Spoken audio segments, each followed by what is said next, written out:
is as if Barack Obama had suddenly welcomed back Jeremiah Wright, Pastor John Hagee, for whose endorsement John McCain had lobbied, had blamed Hurricane Katrina on divine vengeance because New Orleans was going to hold a gay pride parade. A week ago, Hagee said he was wrong about that. Yesterday, Hagee said, no, I was right. It was because New Orleans was going to hold a gay pride parade. Our third story tonight, the pastor double standard, anything but pastoral. The Reverend John Hagee now retracting his previous retraction of comments about other Americans who deserve to die. Here are the nationally broadcast comments Hagee made before Mr. McCain had sought his endorsement. Thank you very much, Pastor Hagee. I believe that New Orleans had a level of sin that was offensive to God, and they were recipients of the judgment of God for that. The newspaper carried the story in our local area that was not carried nationally, that there was to be a homosexual parade there on the Monday that the Katrina came. And the promise of that parade was that it was going to reach a level of sexuality never demonstrated before in any of the other gay pride parades. So I believe that the judgment of God is a very real thing. And came Hagee's correction of those remarks, but then yesterday pushed by a caller on a conference call for why he had backed off them. Hagee said he hadn't. He said that, quote, God always punishes unconfessed sin. McCain apparently also writing off the Catholic vote, Mr. Hagee having referred to that religion in his writings as, quote, the great whore. And there's a second religious problem for Mr. McCain tonight. The senator today went to a New York firehouse in New York City, stopping at a plaque honoring firefighters who died on 9/11. This almost exactly 2 years after McCain sought the political blessings of a man who had said that those who died on 9/11 probably deserved it. Jerry Falwell, who voiced his hatred of America on national TV while New York firefighters were still searching for their dead.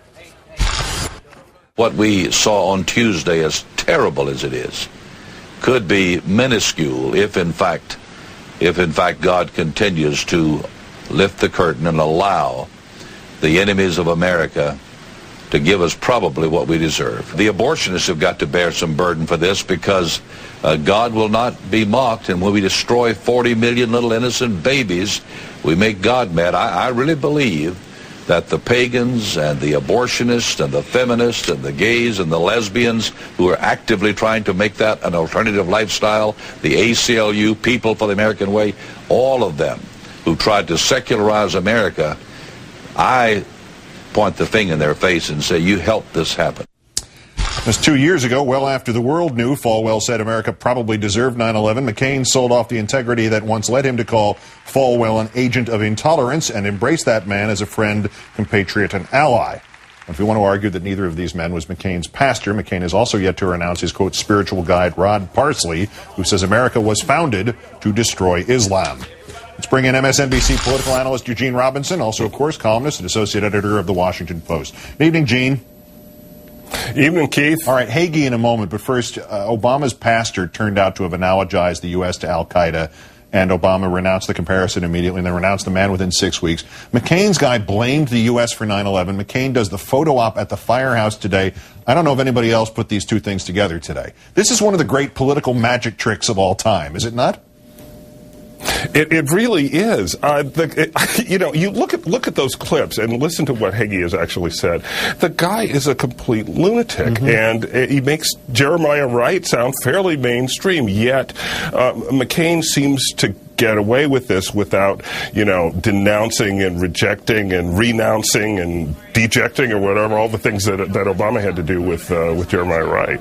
And about Hagee, it's with this latest switch again, this is like watching Halley's Comet return every couple of weeks. For Democrats, it has the potential to be, batting practice. This is no longer difficult to follow this story at all. Has nobody said to Senator McCain, hey, remember that guy Obama threw under the bus? Your version of him is still on your bus.